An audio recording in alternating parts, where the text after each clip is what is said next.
So June 29, 2002, after the Cappadocia trip, which was brilliant, we are back in the house 3, and we had aerial photography done on Thursday, and now we're just going to do a brief description of the situation before we start going deeper.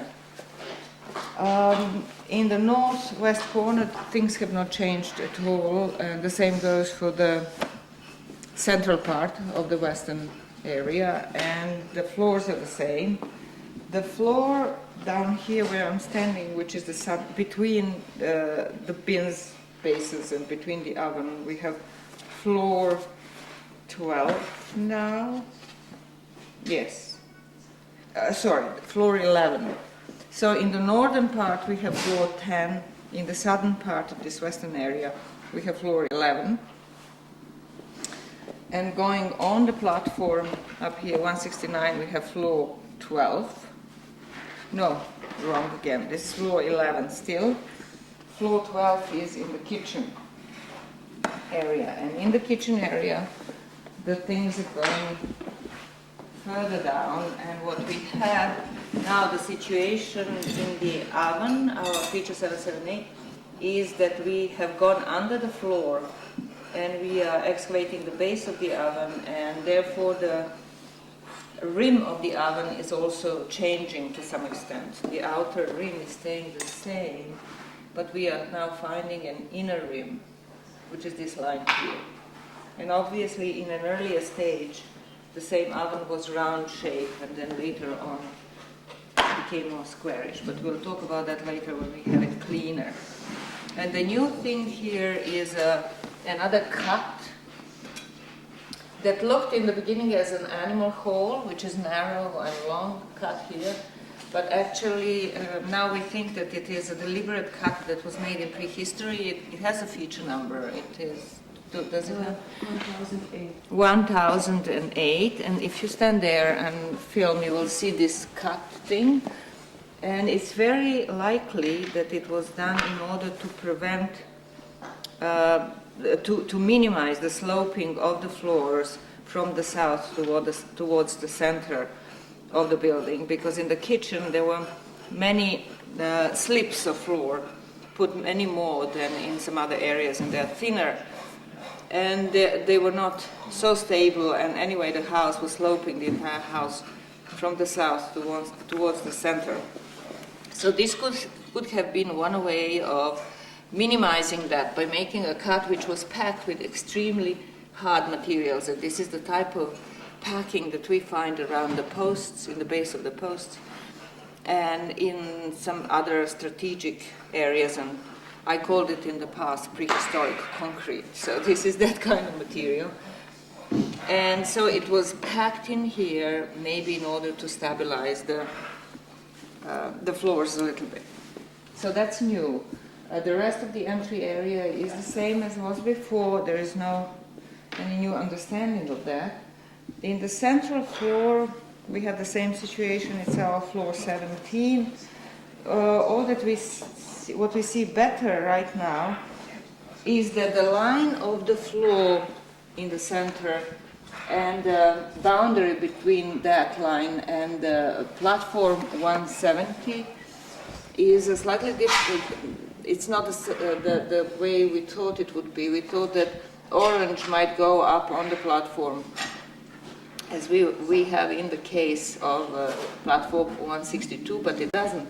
It actually stops down here at a border with a platform lip or rim. This platform had a very large lip going towards the center, and the line of that lip was roughly here. So that's where they were abutting.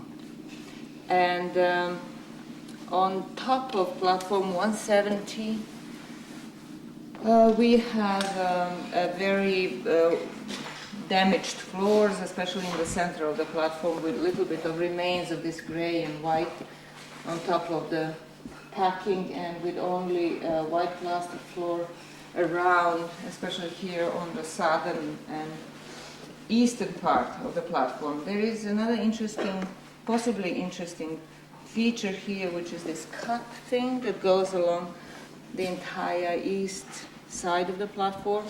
It cuts through several floors, and it could be either a truncation of something that was here, a feature that used to be here, which is something like a shallow little wall or bench or something else that used to be in here, and they simply truncated it right to the bottom in order to put a new floor on top of it, which was a typical technique that was used here by these people. Another possibility is that this cut, if it is a cut, which I suspect it is, was made in order to retrieve something that was sitting here on the platform.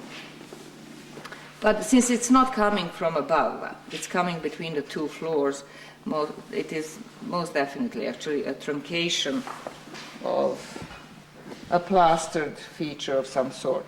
And that we can, then additional sort of indirect evidence of the same would be this thing on the wall, that we have this extremely thick plasters on this wall, which all indicate that there was a bench-like or some low size construction here. I remember we even did have a bench just in the corner there near where the household is.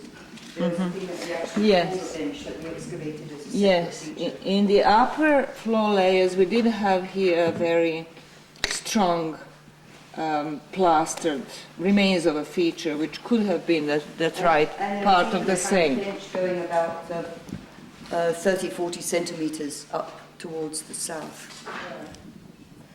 Right. So that is a relatively new situation. Another thing is that, as we have mentioned before, the edges of the platforms have changed now. On this level, they moved a bit. So the edge of the upper floor, the edge of the platform in the upper floor was more to the north. Above this, it was further to the south. Oh, further to the south. It was in this area roughly. Now it's further north. 15 centimeters. So what?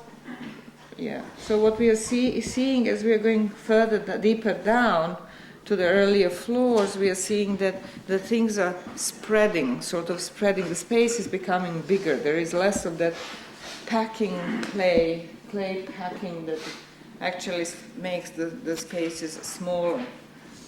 So as we imagine, in the beginning the house was the biggest, and then later on it became smaller and smaller as plaster started piling up from all the sides. In any case, this is that new edge, and this is corresponding to the edge of south edge of platform 162, which is sort of the same shape and size. They're squarish and they're not roundish anymore, and the height is the same of this and of that.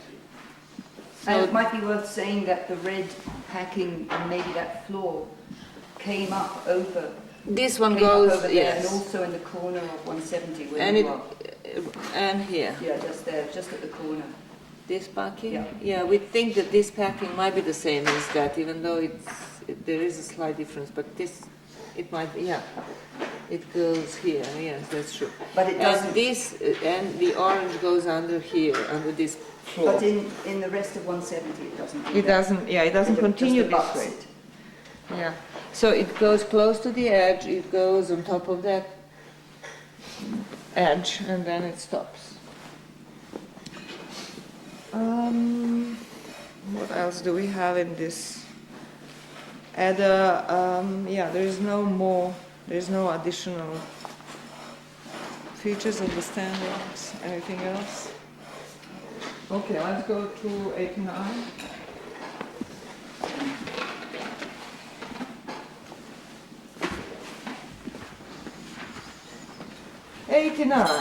Okay, we have worked only on the upper walls of this space, trying to understand exactly what's early and what's late wall, and we still have not understood this completely, but now more bricks are clear on the western wall. And yeah, we'll be talking about that tomorrow most likely, because it's not clean enough. And then in space 88, ooh, progress.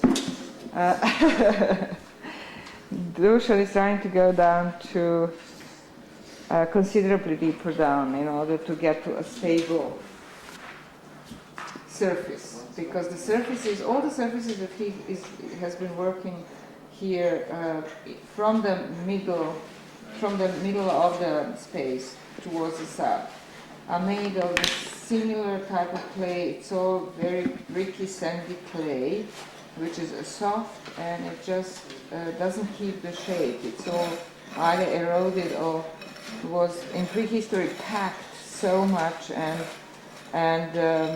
was so, the space was so much used and worked on that everything got smushed together somehow. It's very difficult to distinguish the surfaces of either the floors or even some fragmented features, except for when they are very nicely plastered, like that basin on the north wall. So he's just trying to find a better surface. And then in space 87, the work on the burials is proceeding, and there is not considerable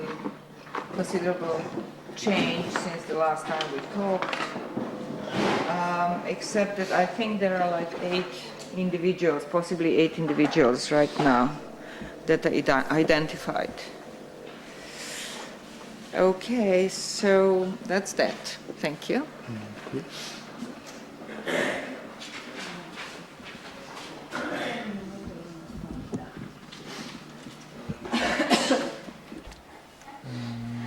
Test 1, 2, 1, 2.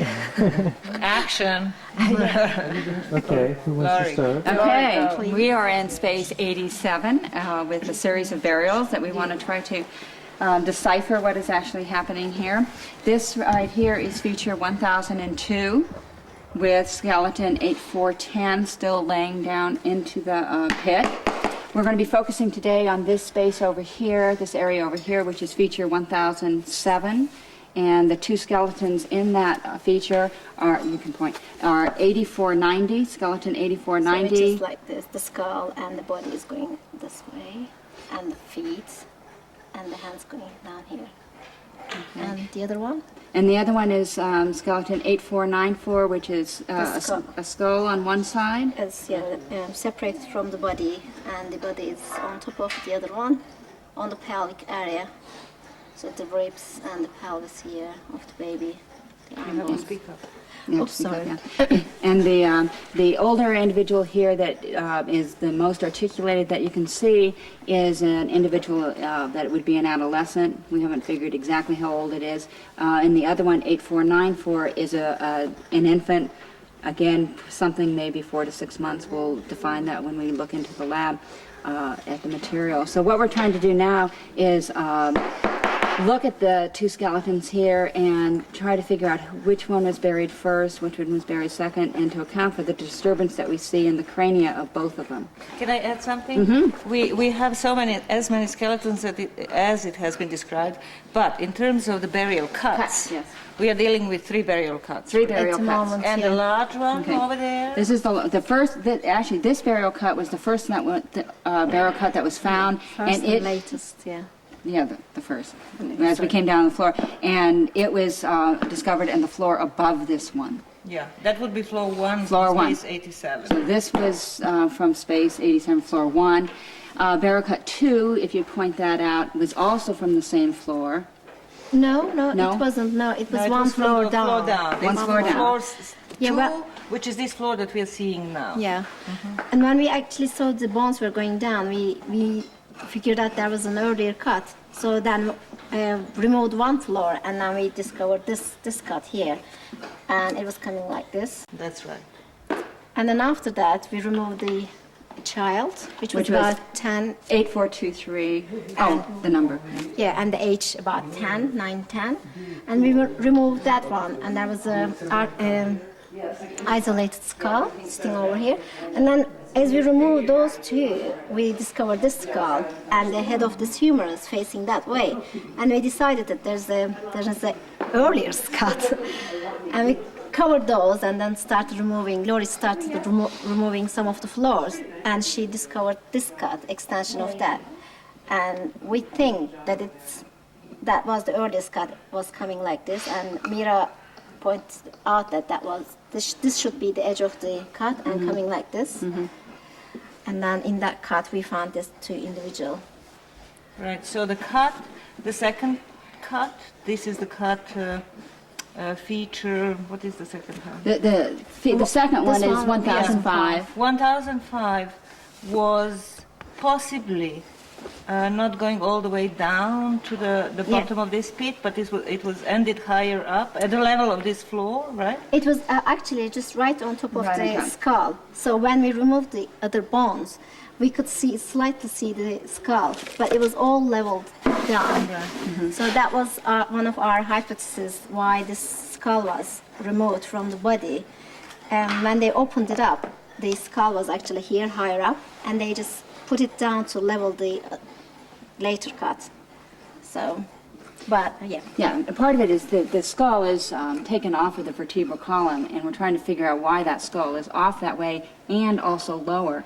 And if in fact they were taking this cut for bearing 8423 or even 8425, that skull really should have been up here at a higher level. They would have run into that. And so, I mean, that might account for why that one is in fact taken off.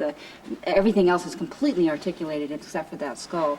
And if that skull really does go with that, that is a reasonable explanation as to why it is sitting over there. And then as they took it off and were leveling it off, they pushed it down and compacted it, which would then account for the really extreme crushing of that skull. Yeah, but we don't really have a reasonable explanation for the other baby skeleton, why the skull was disarticulated from the other postcranial bones. One of the possible theory at the moment, the baby was earlier than this one.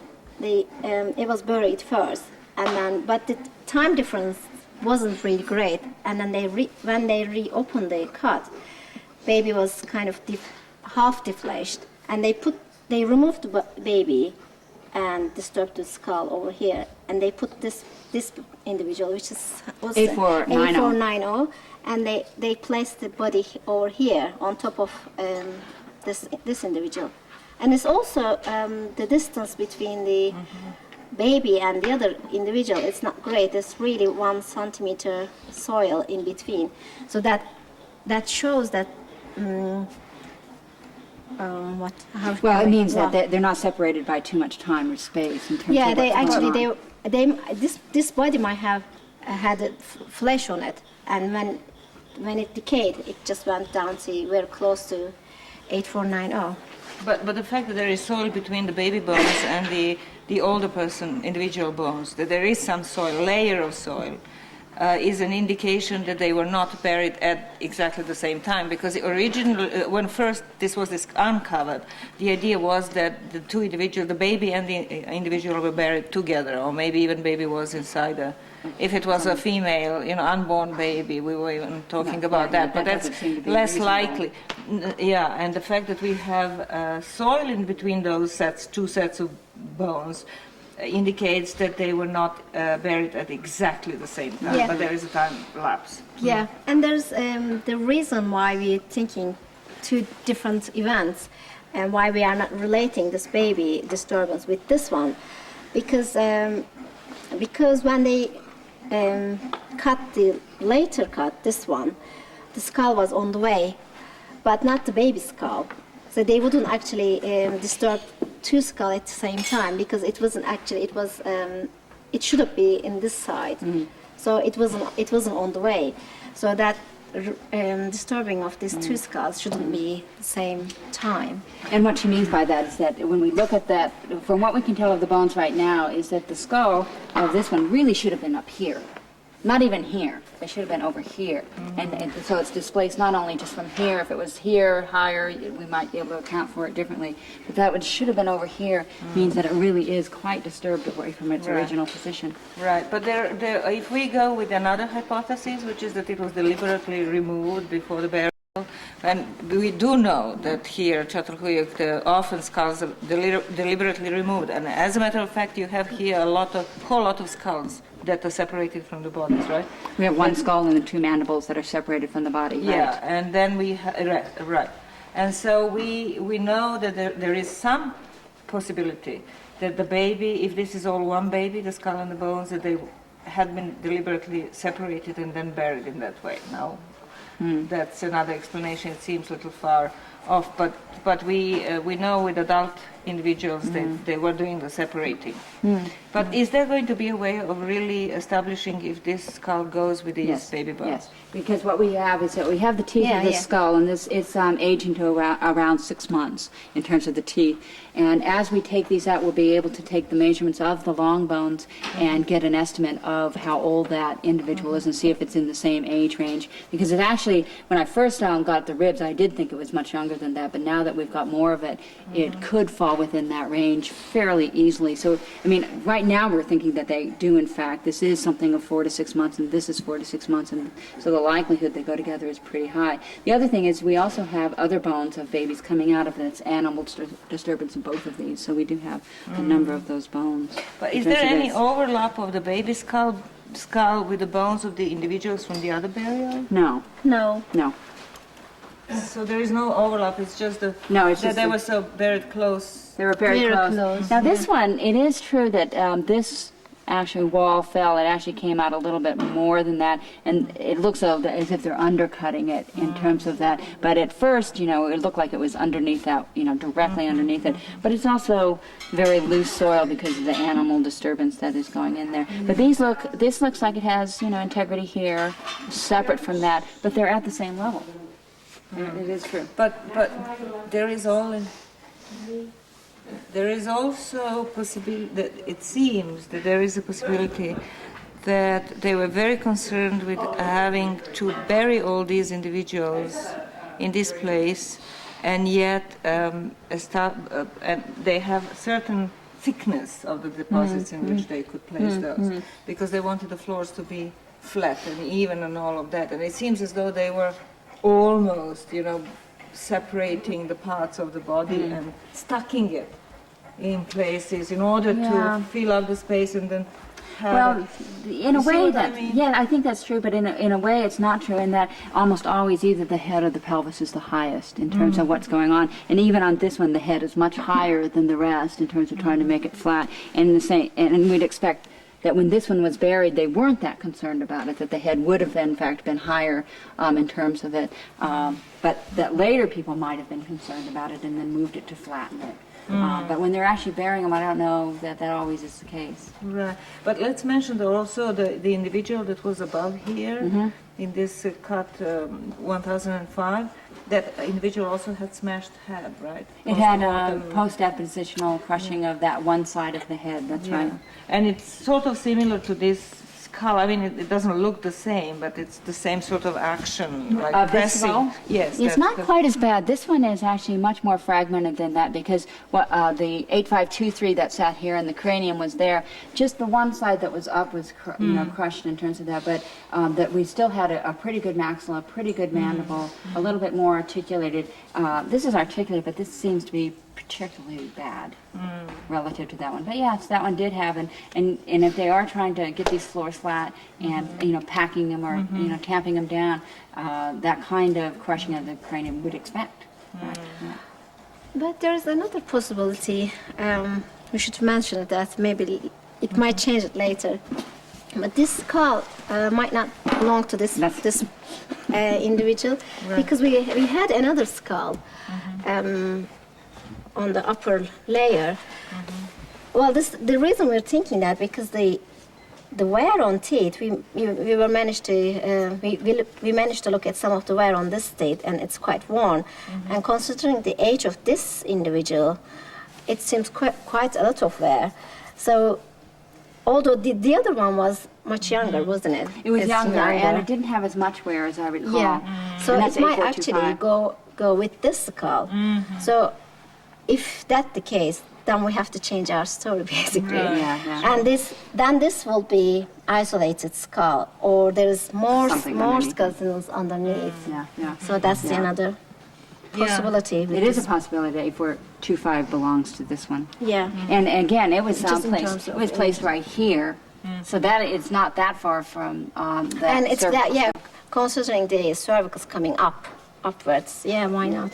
Do you see any, at this stage, do you see any cut marks on that spine? no. Well, No. this is not the first one. It's not the first, it's the second, it's we probably should, the third. we should try to find The first and first one is second. down Yeah, there atlas and somewhere, axis. probably. Or maybe on the skull, if it is. That's right. That's Part what I of think. it. That's what we need to look at is see the base of the skull and see C1 and C2 and see if in fact that we can see any cut marks or even evidence of pulling of the ligaments or something like that that might show it kind of coming off. I That's don't which is know. harder Yeah, to see. it's. I suppose it Harder to would see. be hard to see. Well, yeah, and then additionally to complicate this complicated situation is that on top of all of this, on top of floor 1, we had a disturbed human bones, and we had one mandible which was stuck in the wall over there, And we have a second one here, and then we did have this other skeleton coming here that was also partially disturbed, and its bones were scattered Oh, I around. see. Yeah. Apart from that jaw, most of the scattered bones actually belong to that individual. 8409. Yeah, 84. Really, the one that was 09. on the top surface. Yeah, the one that was sitting here had it had the skull, the articulated That's right. vertebral column, and then some of the leg, and then the other leg was Like disturbed. phalanges So. and belong Yeah. to that individual.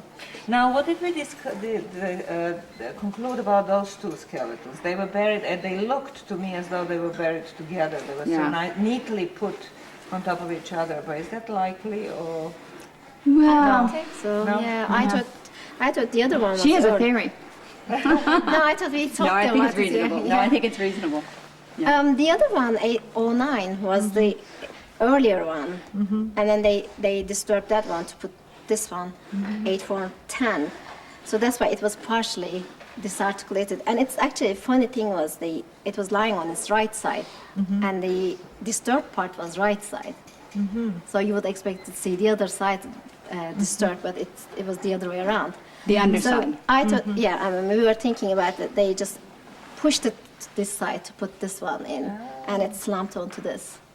so it sort of indicates that they were buried with flesh on, or else they wouldn't be able to move them so much. Well, yeah, certainly buried with flesh, but even only when they disturbed this one, it also indicates that it would only have been partially defleshed because the vertebral column was completely intact, which gives you the impression that it was a primary context and nothing disturbed. Yeah. And yet the lower limbs and everything were in fact disturbed. So it must have, if they did disturb it, it must have only been partially defleshed Yeah. and keep that intact vertebral column.